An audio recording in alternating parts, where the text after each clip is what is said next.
Hello everyone, welcome to GK in shorts. आज हम लोग वैदिक पीरियड को पूरा कंप्लीट कर लेंगे। ये लेक्चर 4 है एंशियंट हिस्ट्री का। इसमें लास्ट क्लास में हम लोगों ने ऋग्वेद, यजुर्वेद, सामवेद, अथर्ववेद इन सब के बारे में देखा, अरण्यकास देखा, उपनिषद देखा। आज हम लोग देखेंगे वैदिक रिलीजन, पॉलिटी और सोसाइटी के बारे में, देखेंगे कैसे वर्क कर रही थी, और जो चीज़ें छूट गई थी उसको भी यहाँ पे पूरा कंप्लीट कर लेंगे। साथ में मैं आपको बता दूं कि और भी कोर्सेज कॉन्स्टिट्यूशन का हम लोग का पैरेलल चल रहा है, जिसमें कि आपको कॉन्स्टिट्यूशन के बारे में विद एग्जांपल्स समझाए गए हैं। काफ़ी सब बुक्स से मिला करके ये मटेरियल है, तो कुछ आपका ऑलमोस्ट छूटेगा नहीं। एक बार आप पढ़ लोगे, फिर आप लोग किसी भी बुक को पढ़ते रहोगे तो चीज़ें आपके लिए ईजी आउट हो जाएंगी और आपको समझ में आएंगी। हम लोगों ने एथिक्स भी शुरू कर दी है। आप लोग एथिक्स के लेक्चर देखिएगा, आपको अच्छा लगेगा तो आगे और भी लेक्चर्स पूरी सीरीज कंप्लीट कर देंगे, कुछ भी नहीं छूटेंगे, सारे टॉपिक कवर हो जाएंगे। तो आप लोग इसमें देखिएगा जा करके। और इसी के साथ चलिए आज का लेक्चर स्टार्ट करते हैं। वैदिक पीरियड में लेक्चर 4। देखिए, ये सब तो हम लोगों ने कंप्लीट कर लिया था, तो जहाँ से हम लोगों ने छोड़ा था वहाँ से आज स्टार्ट करते हैं। देखिए, ये हम लोगों ने एक बैकग्राउंड था, उपनिषद जो थे उससे 6 स्कूल्स डेवलप हुए थे। ये मैंने आपको बताया था, थोड़ा सा रिविजन पीछे से कर लेते हैं और फिर उसके बाद से हम लोग कैच करेंगे आगे से। देखिए, इससे 6 फिलॉसफी डेवलप हुई थी और ये 6 मैंने आपके साथ डिस्कस की थी। सामाख्य, योगा, ठीक है, न्याय, वैशेषिका, पूर्व मीमांसा और उत्तर मीमांसा। अब देखिए, उत्तर मीमांसा, और ये सब याद रखिएगा, जितना भी रेड से मार्क है इसको, इम्पोर्टेंट है ये सब, डायरेक्ट एग्जाम्स में पूछा जाता है ये।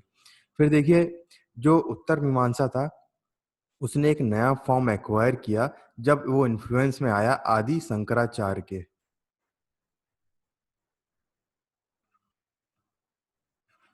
आदि शंकराचार्य के अंडर में नया इन्फ्लुएंस में आया वो। और ये जो थे, ये रिस्पॉन्सिबल थे रिवाइवल ऑफ हिंदुइज्म के लिए। ठीक है, रिवाइवल ऑफ हिंदुइज्म। अब ये बॉर्न हुए थे 8th सेंचुरी एडी में, कलाडी केरला में। और इनकी जो फिलॉसफी थी उसको बोला जाता था वेदांतिक फिलॉसफी। ठीक है, वेदांतिक फिलॉसफी बोलते थे, अद्वैता बोलते थे, नॉन डुअलिटी बोलते थे, मोनोइज्म बोलते थे। तो इनकी फिलॉसफी का नाम आप लोग ध्यान रखिएगा। फिर देखिए, ये बोलते थे कि ही एडवोकेटेड दैट, इन्होंने बोला कि जो बुद्धिज्म और जैनिज्म है ये पॉपुलर हुए क्योंकि इनके पास संघ थे। ठीक है, तो उन्हीं उसी के बेसिस पे इन्होंने 4 मठ डेवलप किए कंट्रीज की 4 कॉर्नर में।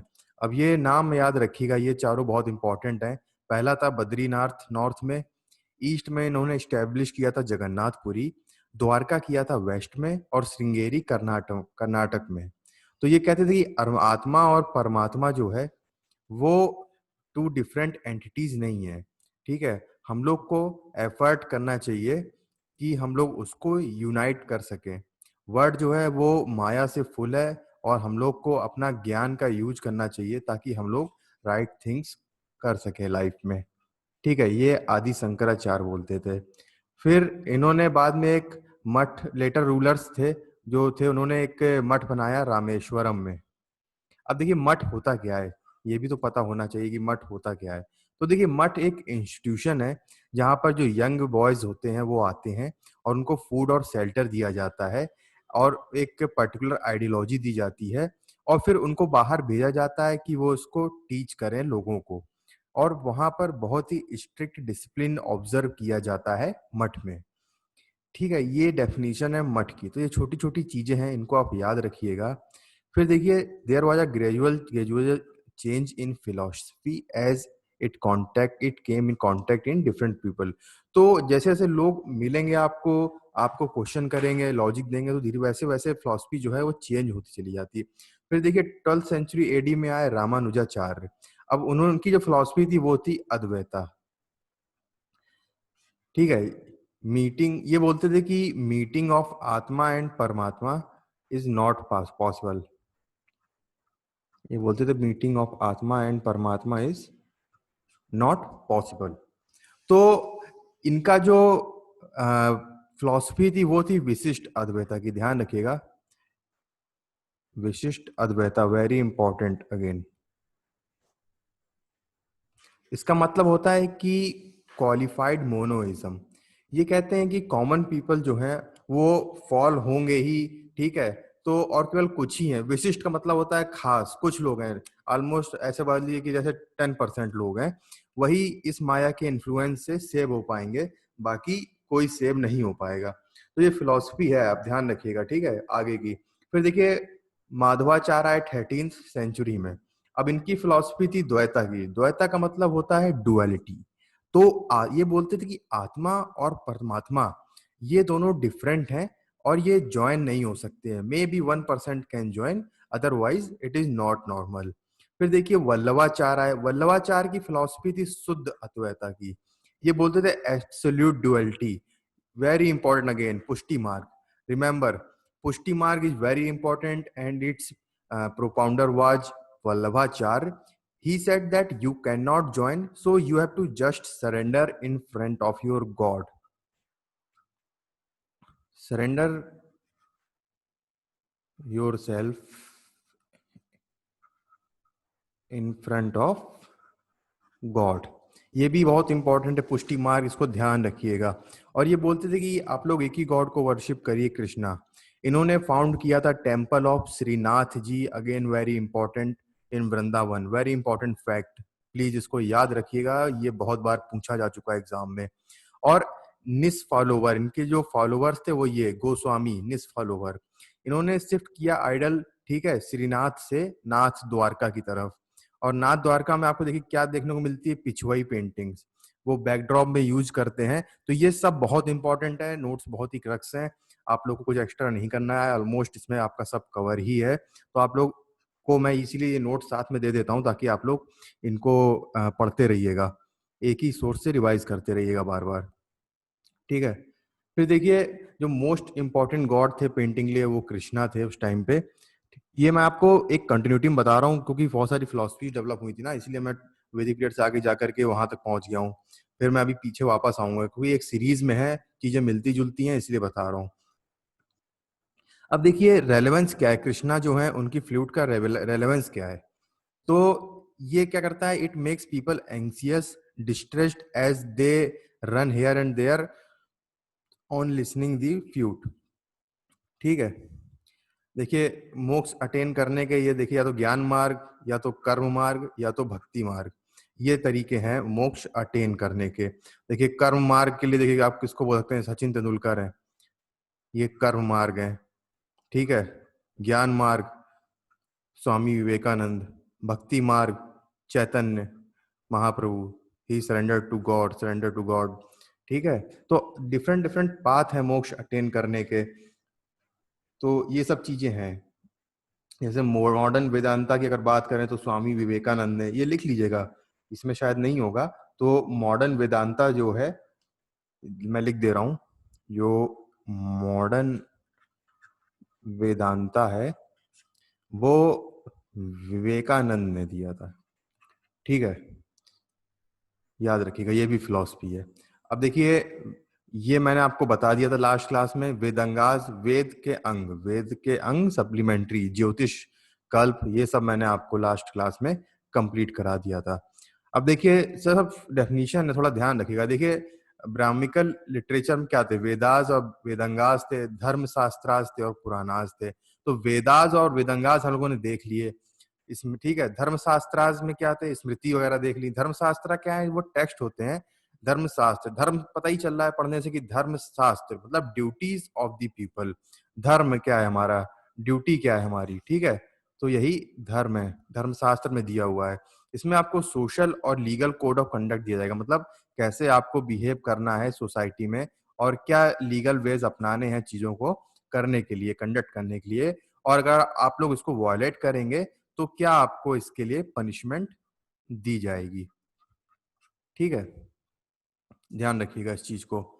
अब देखिए, इसको हम लोग बाद में डिस्कस करेंगे आगे जाके। जो ये थोड़े थोड़े फैक्ट हैं, इसको भी याद कर लीजिएगा। देखिए पहली स्मृति क्या का नाम था, मनु स्मृति था, ठीक है।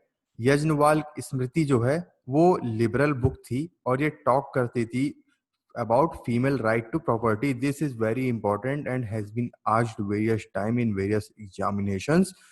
ठीक है, तो ये आपसे सीधे पूछेगा कि फीमेल राइट टू प्रॉपर्टी के लिए कौन सी बुक थी जो बात करती थी। इसका आंसर है यज्ञवल्क्य स्मृति।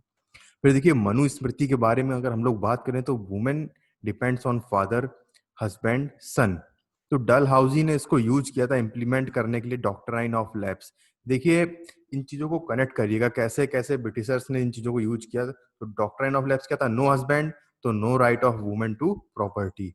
ठीक है, फिर देखिए कमेंट्री इस पे लिखी गई थी 11th सेंचुरी में बाय विजनेश्वर।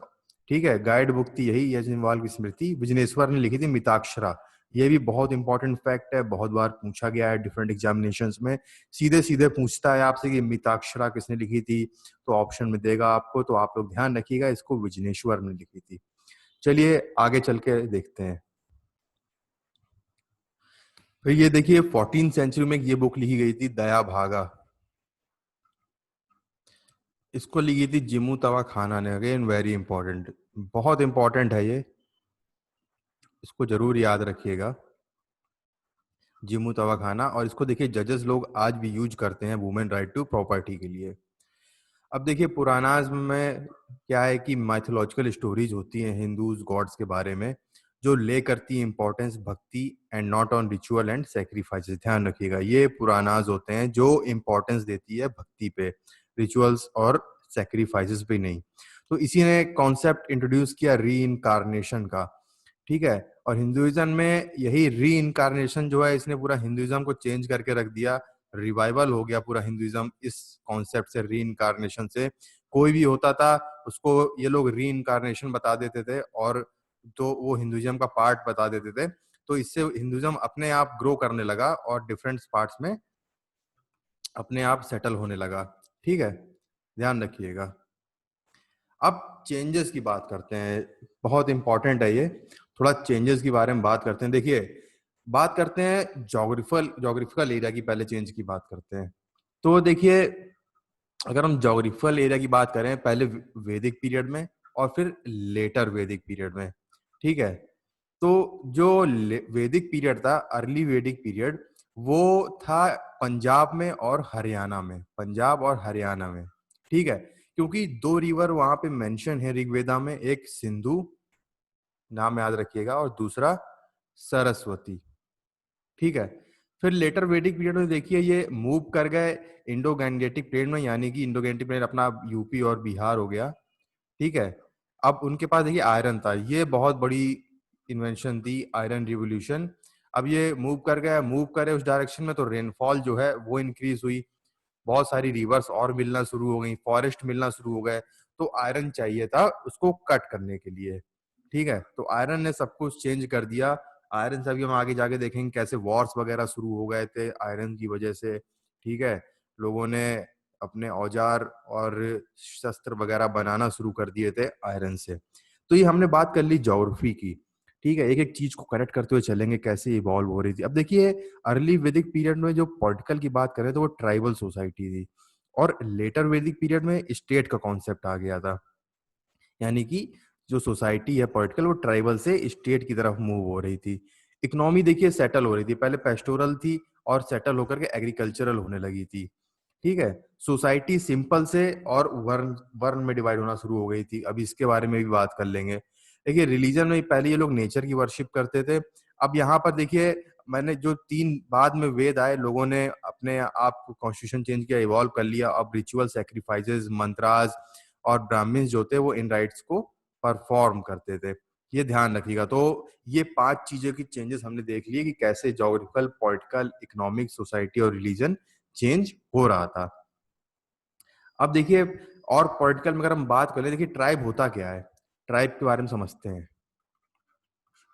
देखिए ट्राइब की अगर हम लोग बात करें, ट्राइब एक ऑर्गेनाइजेशन है जहां पे पावर सब लोग शेयर करते हैं। अगर इस सोसाइटी में मान लीजिए 5 लोग रह रहे हैं, ठीक है, तो सभी लोग पावर शेयर करेंगे, पांचों लोग।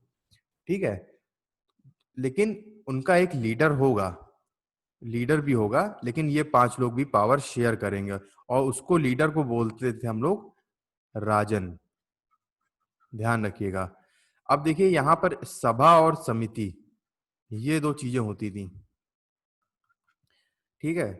सभा और समिति ये होती थी, ये डिसाइड करते थे। और किंग जो है हाँ, ये लोग डिसाइड करते थे सब चीजें मिलकर के, सभा और समिति लगती थी। फिर देखिए, काऊ जो था वैल्यूबल पोजीशन था उस साइड पे, उस टाइम पे काऊ का बहुत ही इंपॉर्टेंस था। फिर देखिए, लेटर वैदिक पीरियड में क्या हुआ, जो राजन थे बिकेम सुप्रीम, वो और पावरफुल हो गए, ठीक है।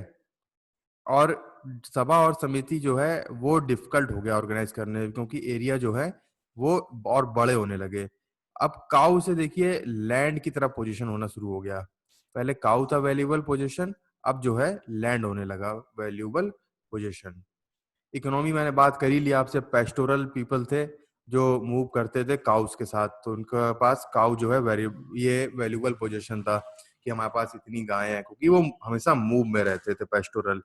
और इनकी बात करें, देखिए जब सेटल्ड हो गए तो फिर लैंड वैल्यूबल पोजीशन हो गया। पॉटरी देखिए डेवलप हो गई, ऑर्चिड कलर्ड पोएट्री आ गई, ओसीपी। ऑर्चिड का मतलब था गेरू, गेरू आपने देखा होगा, ठीक है, ब्राउनिश टाइप के कलर का होता है, तो ये पोएट्री आ गई। और ये अच्छी क्वालिटी नहीं थी, ठीक है, वैदिक पीरियड में जो ओसीपी थी, ध्यान रखिएगा। वैदिक पीरियड में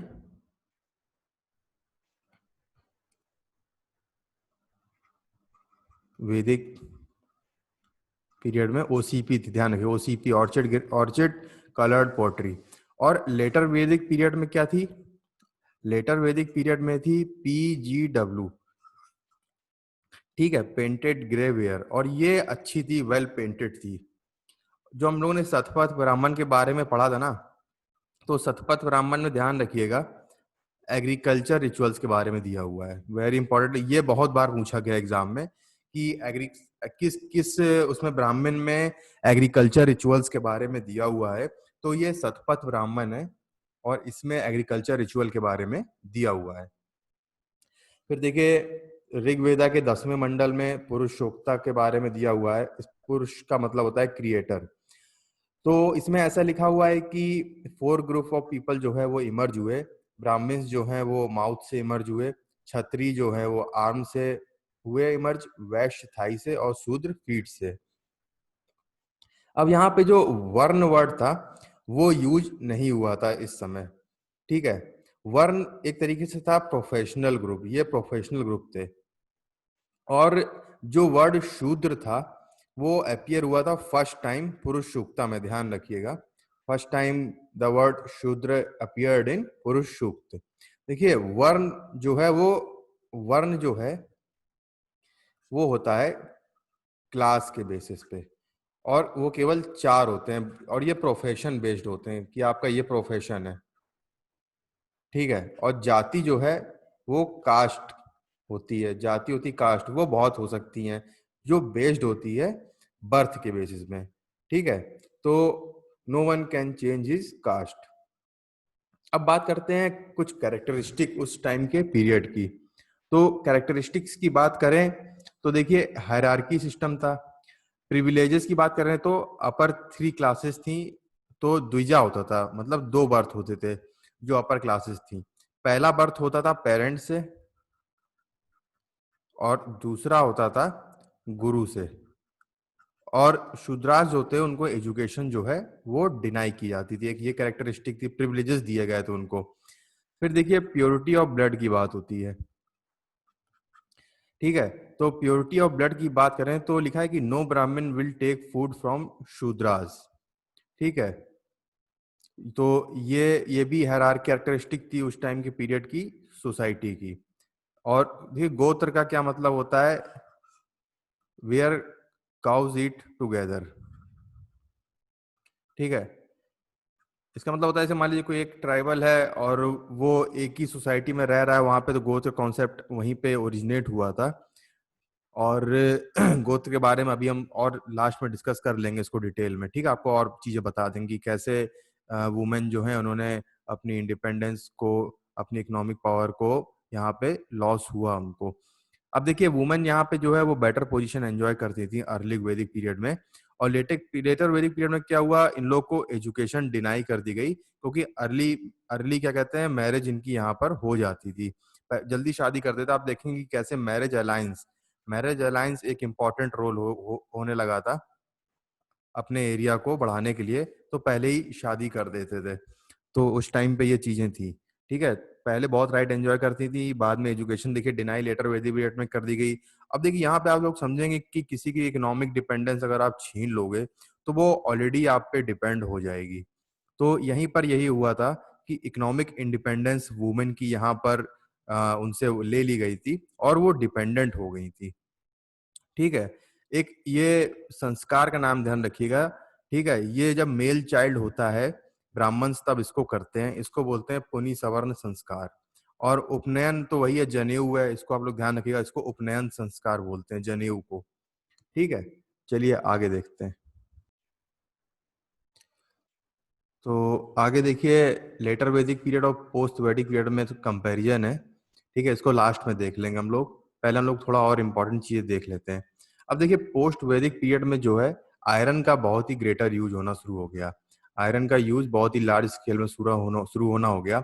और जो रीजन थे बिहार के अराउंड, वो आयरन में बहुत ही रिच थे। ठीक है, और प्रोडक्शन भी जो है वो सरप्लस हो रहा था, ट्रेड जो है वो फ्लरिश कर रहा था, और ट्रेडर्स भी इमर्ज हो रहे थे, टाउन डेवलप हो रहे थे। तो देखिए इसको आप लोग बोलिएगा सेकंड अर्बनाइजेशन। ठीक है, ये सेकंड अर्बनाइजेशन था, इसको आप लोग को ध्यान रखिएगा, दिस इज वेरी इंपॉर्टेंट कि आपको पता होना चाहिए कि फर्स्ट अर्बनाइजेशन कब था और सेकंड अर्बनाइजेशन कब था। मैंने आपको हड़प्पा सिविलाइजेशन के टाइम बताया था कि वो फर्स्ट अर्बनाइजेशन था। फर्स्ट था हड़प्पा, और सेकंड जो है ये था पोस्ट वैदिक पीरियड। क्योंकि आयरन मिल गया था, अब आयरन से फॉरेस्ट वगैरह क्लीन किए जा सकते थे, एग्रीकल्चर जो है वो डोमिनेट करने लगा था। अब इस पीरियड में हम लोग को पहली बार जो है वो कॉइन्स मिले थे ईस्टर्न यूपी और बिहार में। ठीक है, और वहां पर क्या था, बर्तार सिस्टम था। बर्तार सिस्टम था कि बर्तार सिस्टम होता है कि आप लोग की नीड्स के हिसाब से, कि हमको जैसे एग्जांपल से समझिए, मेरे को हेयर कट करवाना है और जो बार बार उसको गेहूं चाहिए और मेरे पास गेहूं है, मैं गेहूं लेके गया उस बंदे के पास। ठीक है, और उसको मैंने उसकी नीड का सामान दे दिया और उसने मेरे हेयर कट कर दिए। तो ये बर्तार सिस्टम था। पर इसमें एक चीज ध्यान रखिए कि डबल कोइंसिडेंस ऑफ वांट होगा, दोनों को ही अगर एक दूसरे के उसके सर्विस की जरूरत होगी तभी ये काम करता है। अब देखिए पाना जो है, पाना को बोलते हैं कॉइन। पाना जो है वो है कॉइन। अब इस नाम से इसको बुलाते थे लिटरेचर में। ठीक है, और कॉपर और सिल्वर कॉइन मिले थे और इसमें सिंबल बने हुए थे, सन हुआ, मून हुआ, बर्ड हुआ। ठीक है, ये पंच किए गए थे इस इनके ऊपर। तो डेट वगैरह मेंशन नहीं है उसमें। और एक नई पोट्री डेवलप हुई, एनबीपीडब्ल्यू। इसका नाम था northern black polish ware. Northern black polish ware, ये बहुत थिन थी और बहुत शाइनिंग थी। ठीक है, तो आप लोग ध्यान रखिएगा इस चीज को। देखिए अर्ली वैदिक पीरियड में ओसीपी थी। ठीक है, और लेटर वैदिक पीरियड में पीजीडब्ल्यू थी, पेंटेड ग्रे वेयर। अब देखिए जो ट्रेडर्स थे उनको ब्राह्मणिक डोमिनेशन तो पसंद था नहीं, तो उन्होंने सपोर्ट किया जैनिज्म और बुद्धिज्म को, क्योंकि जैनिज्म और बुद्धिज्म जो थे वो इक्वालिटी को प्रीच करते थे। इसलिए आप लोगों ने देखा होगा कि बहुत सारे जो जैन्स हैं वो रिलेटेड रहते हैं ट्रेड एक्टिविटीज से। फिर देखिए एक न्यू सोशल ऑर्डर आया इमर्ज होकर के, जिसने ये एक नया रिलीजन जैनिज्म और बुद्धिज्म जो है वो डेवलप होना शुरू हुआ। इसके बारे में हम लोग डिटेल से नेक्स्ट क्लास में बात करेंगे। ये लोग अहिंसा की बात करते थे, नो किलिंग ऑफ एनिमल्स। ठीक है, cattle was required for transportation, tilling land, traders like the idea, peace की बात करते थे। ठीक है, और क्या था, वॉयजेस होती थी। ब्राह्मण्स जो थे वो क्या करते थे, वो अलाउ नहीं होती थी उनको वॉयजेस, वो लोग नहीं मानते थे कि इधर उधर मतलब घूमना चाहिए, क्योंकि अगर वो ऐसा करेगा तो वो अपने रिचुअल्स वगैरह को परफॉर्म नहीं कर पाएगा। तो जैसे बोलते थे कि अगर आप लोग ये रिवर क्रॉस कर रहे हो या इस तरीके से कुछ कर रहे हो, तो फिर ये लोग उस चीज को अपोज करते थे ब्राह्मण को कि नहीं, आप लोग का ये कोई धर्म नहीं है, कर्तव्य नहीं है, आपको इस तरीके से नहीं करना चाहिए। फिर देखिए ब्राह्मण रिलीजन ने क्या किया, ट्रेडर्स और मर्चेंट्स को हमेशा लोअर पोजीशन में रखा। ब्राह्मण्स और ब्राह्मण्स ने क्या किया, ट्रेडर्स और मर्चेंट्स को हमेशा लोअर पोजीशन पे रखा। तो इन लोगों ने, और जबकि ब्राह्मणिज्म और बुद्धिज्म ने हमेशा ट्रेडर्स को हाईएस्ट पोजीशन दिया, हमेशा ऊपर रखा। तो उन लोगों ने इसको ही फॉलो करना सही समझा कि अब हम लोग इसको ही फॉलो करेंगे, जैनिज्म और बुद्धिज्म को। तो जैनिज्म और बुद्धिज्म फिर फ्लरिश करना शुरू हो गए। अब देखिए इस टाइम पे क्या हुआ कि पांच लगभग बहुत सारे स्कूल्स ऑफ थॉट जो हैं वो इमर्ज होना शुरू हुए, जिन्होंने ब्राह्मिकल डोमिनेशन को अपोज किया। इसमें से देखिए चार इंपॉर्टेंट स्कूल के बारे में अगर बात करूं तो पहला था चार्वाक स्कूल ऑफ थॉट। पहला था चार्वाक स्कूल ऑफ थॉट, और इसने फिलॉसफी दी थी लोकायता। लोकायता होता है मटेरियलिज्म। मटेरियल, इसमें देखिए मतलब क्या है इनका कि ये बोल इनकी फिलॉसफी थी कि जैसा वर्ड है उसको एज इट इज जो है एंजॉय करो। और it is the only school of thought जो बिलीव करता था आत्मा, परमात्मा, ट्रांसमाइग्रेशन ऑफ सोल में। ठीक है। और ये स्कूल ज्यादा ज्यादा दिन लास्ट नहीं कर सका, ये बहुत ज्यादा डेवलप नहीं हुआ। और देखिए श्रमण क्या होता है, श्रमण होता है ब्राह्मण पीपल होते हैं जो परफॉर्म करते हैं एक्ट, जैसे कि भिक्षा मांगना। ठीक है। भिक्षुक होते थे जैन और बुद्धा में। ठीक। और ब्राह्मण होते थे people who perform rituals and ask दक्षिणा। तो ये तीन टर्म है, इनको भी ध्यान रखिएगा। देखिए दूसरा स्कूल ऑफ थॉट जो था वो था अजीविका। अब अजीविका जो था वो प्रोपाउंड किया था गौशाला ने। ठीक है। ये बात करते थे नियति और डेस्टिनी की, और ये बात करते थे फेट की, कि जो होना होगा वही होगा। फेट की बात करते थे, कहते थे कि सब कुछ पहले से प्री डिसाइडेड है और जो होना है वही होगा। फेटलिज्म की फिलॉसफी थी, इनको ध्यान रखिएगा, प्रोपाउंडेड बाई गोशाला, अजीविका। तो अजीविका को इन्होंने, देखिए अब हम लोग पढ़ेंगे अशोका के बारे में कि केव्स वगैरह दी थी ब्राह्मण हिल्स में। ठीक है। तो ये चीजें थी इस डिस्कशन में। देख लेते हैं एक बार कुछ छूटा तो नहीं है। तो मेरे ख्याल से हम लोगों ने ऑलमोस्ट सब कुछ कवर कर लिया है वैदिक पीरियड में। तो इसमें सब कुछ देखिए, एम ये है कि आप लोग जब चीजें पढ़ें तो आप लोग को ईज रहे पढ़ने में, सब चीजें समझ में आए और एक अंडरस्टैंडिंग हो जाए मेरे बताने से आपको स्टोरी टाइप में कि चीजें कैसे मूव कर रही थी और पर्पस क्या था, क्यों जैनिज्म बुद्धिज्म फ्लरिश करना शुरू हुआ, बाकी थॉट्स क्यों नहीं इमर्ज हो पाए।